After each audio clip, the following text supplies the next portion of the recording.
Leo loved the junkyard. It was a magical place for him. Leo loved the jumbled mess of colorful, forgotten things. He loved the smell of rust and rain. Most of all, he loved the adventures waiting to be found.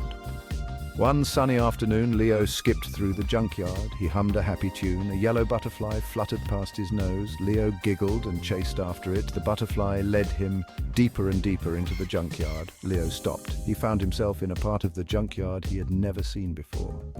Towering piles of metal scraps formed a maze around him.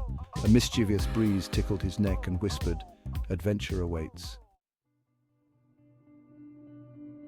Amongst a heap of twisted metal, something glinted in the sunlight. Leo, ever curious, carefully climbed over a mountain of discarded tires. He squeezed past two rusty bicycles.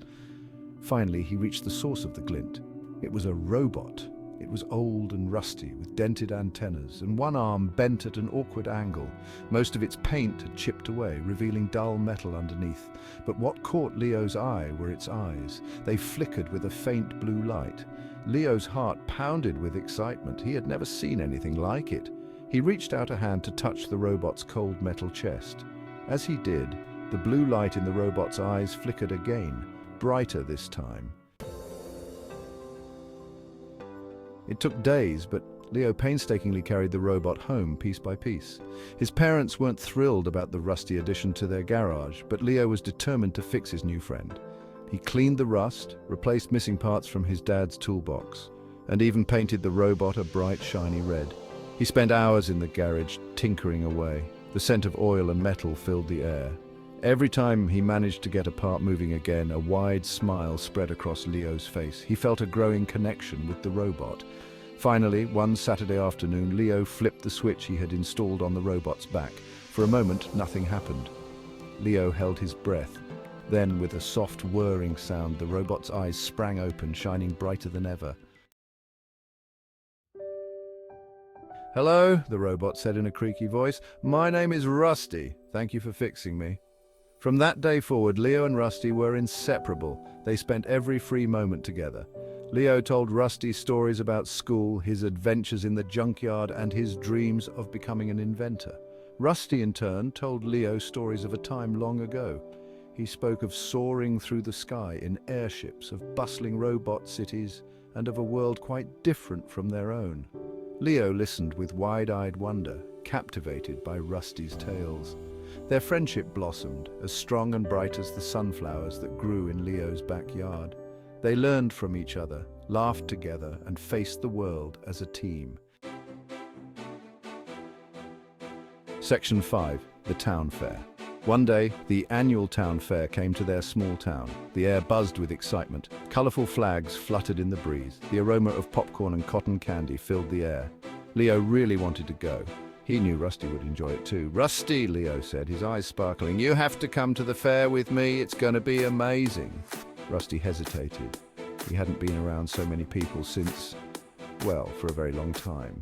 He wasn't sure if he was ready, but looking at Leo's eager face, he found himself saying, "All right, Leo, let's go to the fair." Leo grinned, grabbed Rusty's hand, and pulled him towards the bright lights and laughter of the town fair. Section 6. Laughter and Embarrassment. The fairground was a whirlwind of sights and sounds. The air vibrated with the screams of people on thrilling rides and the cheerful tunes of the carousel. Leo, his eyes wide with wonder, dragged Rusty from one attraction to another. However, not everyone was as accepting of Rusty as Leo was. Some kids pointed at Rusty and laughed. They called him names like tin can and scrap metal. Leo tried to ignore them, but their words stung. He felt a wave of embarrassment wash over him. Leo slowed down, his excitement fading. He looked at his feet, shuffling his shoes on the dusty ground. He wanted to disappear. He felt Rusty stiffen beside him. Section 7. Rusty's Encouragement.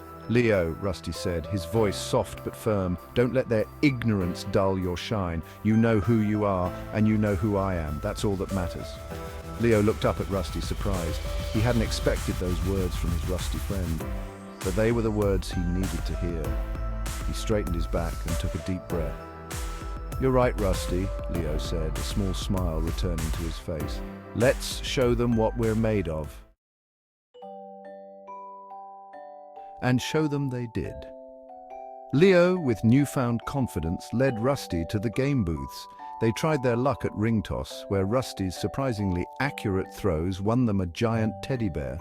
They played balloon darts, with Leo's keen eye earning them a bag full of colorful prizes. The crowd, initially wary of the unusual pair, began to warm up to them. They cheered at their victories, their laughter blending with the joyous music of the fair. Leo, his heart soaring, realized that it wasn't about winning or losing. It was about having fun and being yourself, no matter what anyone else thought. Even the kids who had laughed at Rusty earlier were now watching with smiles on their faces. The highlight of the evening was the talent show. Leo hadn't planned on participating, but when he saw the look of anticipation on Rusty's face, he couldn't resist. With a mischievous grin, he grabbed Rusty's hand and led him onto the stage. The crowd, initially surprised to see a boy and his robot on stage, watched with curiosity, but as Leo and Rusty began their act, a hush fell over the fairground. Leo, with a twinkle in his eye, showed off Rusty's unique abilities. Rusty danced, sang old robot songs, and even told jokes that had the audience roaring with laughter. When their performance ended, the entire fairground erupted in thunderous applause. Leo beamed, his cheeks flushed with pride. He looked at Rusty, whose eyes shone brighter than all the lights of the fair combined. For the first time since being found in the junkyard, Rusty felt truly alive. That night, as the fireworks painted the sky with bursts of color, Leo lay in bed, his mind replaying the events of the day. He thought about the kids who had laughed at Rusty, the cheers of the crowd during their performance, and the look of pure joy on Rusty's face. He realized that true friendship meant accepting someone for who they were, flaws and all.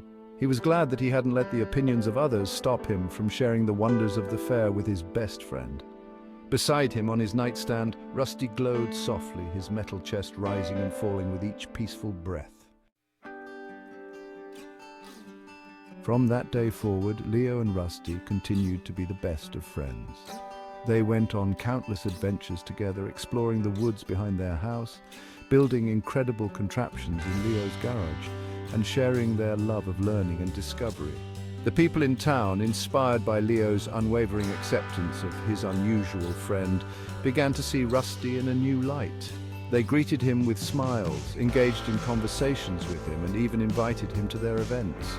The junkyard robot, once discarded and forgotten, had found a home, a friend, and a community that embraced him for who he truly was. And Leo, the curious boy with a heart full of kindness, had learned that true friendship could be found in the most unexpected of places.